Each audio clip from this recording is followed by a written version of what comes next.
Hello friends.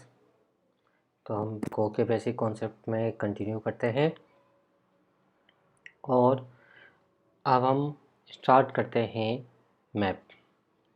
तो map क्या होता है? मैप आइडियली की वैल्यू पेयर होता है जहाँ पे की होती है और उसकी करस्पॉन्डिंग वैल्यू होती है। वो वैल्यू आपकी स्लाइस ऑफ वैल्यूज़ भी हो सकती है। तो बेसिकली जब भी हमें मैप डिक्लेयर करना होता है तो हमें मैप कीवर्ड देन आपकी की क्या है, वैल्यू क्या है, सिंपल दिस, इस तरह से हमें उसको डिक्लेयर करना है।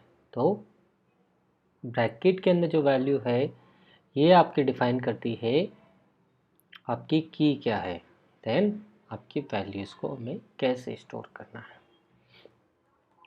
लेट्स सी, हम एग्जांपल देखते हैं। जैसे हमने एक मैप बनाया, जैसे एक आपके स्कूल है, स्कूल के अंदर स्टूडेंट्स है, हर स्टूडेंट्स की एज क्या है हम इंटीजर मान के चल रहे हैं। तो मैप स्ट्रिंग, स्ट्रिंग मतलब ये आपकी की है, देन वैल्यूज़, देन हम आते हैं ये। सपोज क्लास में ए स्टूडेंट है एंड इसकी एज जो है 3 ईयर है। क्लास में अगेन बी स्टूडेंट है एंड एज उसकी 4 ईयर है। सपोज ये है सी स्टूडेंट है एंड इसकी एज जो है आपकी 5 ईयर्स है। तो इस तरह से किसी भी क्लास स्कूल में स्टूडेंट्स उनकी एज हो सकती है। सबसे पहले हम चेक करते हैं हमारा आउटपुट और यहाँ हम सेव करते हैं दिस। ओ मैप के डिक्लेरेशन में लास्ट एलिमेंट पर भी हमें कॉमा इंट्रोड्यूस करना होगा और लगाना होगा कोरन एंड मैन डॉट को। तो यहाँ पे हमारे पास ये की थी वैल्यू, की थी वैल्यू। अगर हमें इसका जस्ट रिवर्स करना होता कि हमारी की इंटीजर हो तो देन हम क्या करते, हम करते y equal to map, then key हमने रखी इंटीजर, वैल्यूज़ मेरी स्ट्रिंग है। तो देन 1 ए है, 2 पी है, या फिर मैं कहूँ ये मैं indexing serial number just provide कर रहा हूँ इसलिए, एंड 3 जो है मेरा सी है। fmt dot println and then y. So again same mistake we need to for this.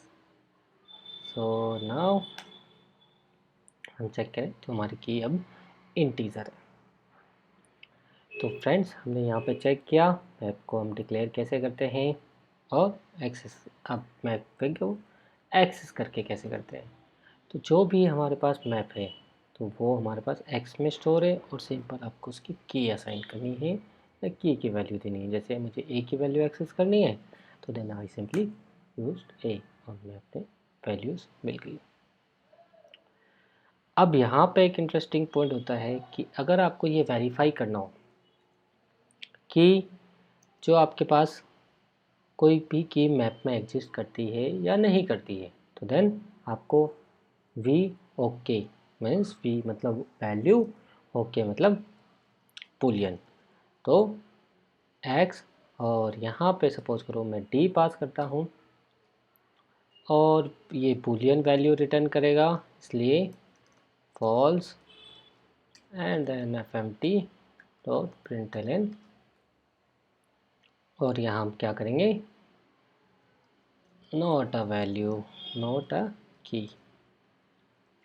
तो हमने करा, ये क्यों दे रहे हैं fmt डॉट println और यहाँ पे हम वैल्यू असाइन कर देंगे।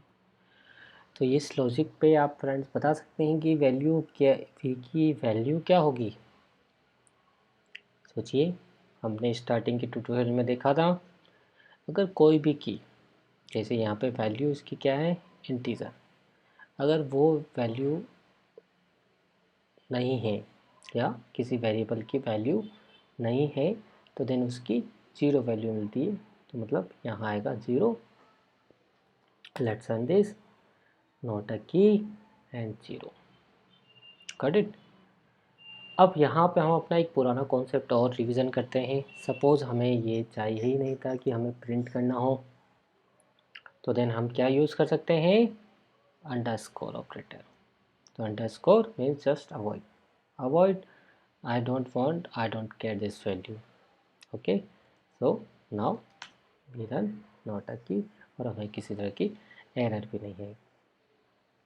यहीं पर अगर हमें यह चेक करना हो कि किसी वैल्यू को अगर हमें डिलीट करना हो, तो सिंपल आपका डिलीट जो भी आपकी मैप है, और सपोज करो I want to delete A. Now fmt dot println and then x। So अगर मैं अपने प्रोग्राम को रन करूं तो देखिए यहाँ से वैल्यू मेरी जा चुकी है। तो फ्रेंड्स, इस तरह हमने देखा मैप फंक्शन के बारे में। यहाँ पर पैरेलली हम एक और मेथड के बारे में चेक करेंगे, मैक मेथड। लास्ट ट्यूटोरियल में हमने देखा था कि हम जब स्लाइस बना रहे थे या कंपोजिट लिटरल बना रहे थे, तो हम कंपोजिट लिटरल की एक साइज़ डिफ़ाइन कर सकते हैं, कैपेसिटी भी डिफ़ाइन कर सकते हैं। आइडियली आप इसको इस तरह लेके चलिए कि आपके पास एक बकेट है और उस बकेट में आप वैल्यूज़ फिल कर रहे हो, बट उस पर्टिकुलर वैल्यू पर लिमिट के बाद, मतलब बकेट की लिमिट होती है आपकी, तो उस लिमिट के बाद देन उसमें कोई वैल्यू एंटर ना हो या फिर वो एरर आपको थ्रो कर दें। तो इसके लिए हम करते हैं मैक फंक्शन। सिंपली यूज़ होता है मैक। तो यहाँ पे देखिए टाइप जो है मैक, नॉट मैक मोन, only make. So slice of and, यहाँ पे आपकी आएगी कैपेसिटी, सॉरी लेंथ। तो यहाँ पे आपकी क्या आएगी, लेंथ की इनिशियली आप क्या लेंथ रखना चाहते हो। जैसे सपोज़ करो मैं इसको लेंथ रखना चाहता हूँ 2, और इसमें टोटल बकेट में मेरे एलिमेंट आ सकते हैं 10। Okay, so now fmt dot println, let me check. तो देखिए क्योंकि ये इंटीजर कंपोजिट लिटरल था, ओके, तो यहाँ पे 0 है। अब आप चेक करना चाहते हो कि आइडियली इसकी लेंथ और कैपेसिटी क्या है, तो देन आप क्या करोगे, length function and cap function को यूज़ करोगे और देन आप इसको चेक कर सकते हो। तो length equal to 2, capacity equal to 10। हम इसी के साथ यहाँ पे एलिमेंट्स को जो है नॉर्मल वे में जो हम एक्सेस करते हैं, जैसे हम कहें कि यस नाउ एक्स में हम जीरो इंडेक्स पे वैल्यू पुट करना चाहते हैं 1, एक्स में 1 इंडेक्स पे वैल्यू पुट करना चाहते हैं 2। नाउ अब हम चेक करते हैं, तो 1 और 2 हमारे पास वैल्यूज़ आ चुकी है, जबकि कैपेसिटी और लेंथ इसकी चेंज नहीं। अब हम इसमें क्या कर सकते हैं, वैल्यूज़ को अपेंड भी कर सकते हैं। तो अपेंड करने का फंक्शन आपको पता है ना, एक्स इक्वल टू अपेंड जो भी आपकी कंपोजिट लिटरल है। सपोज यहाँ पे 5 4 3 ऐसे ही रैंडम नंबर यहाँ पे हमने इसको दे दिया। तो यहाँ पे अगर हम चेक करें नाउ, तो अगर हम इसको चेक करें तो हमारे पास हमारी बकेट में मोर एलिमेंट्स आ गए। इसकी लेंथ 5 होगी, कैपेसिटी भी 10।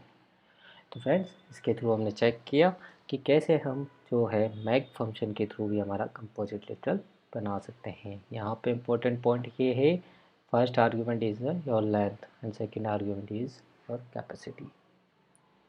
सो फ्रेंड्स, हम आगे मिलते हैं और कंटिन्यू करते हैं गो के बेसिक कॉन्सेप्ट। Thank you.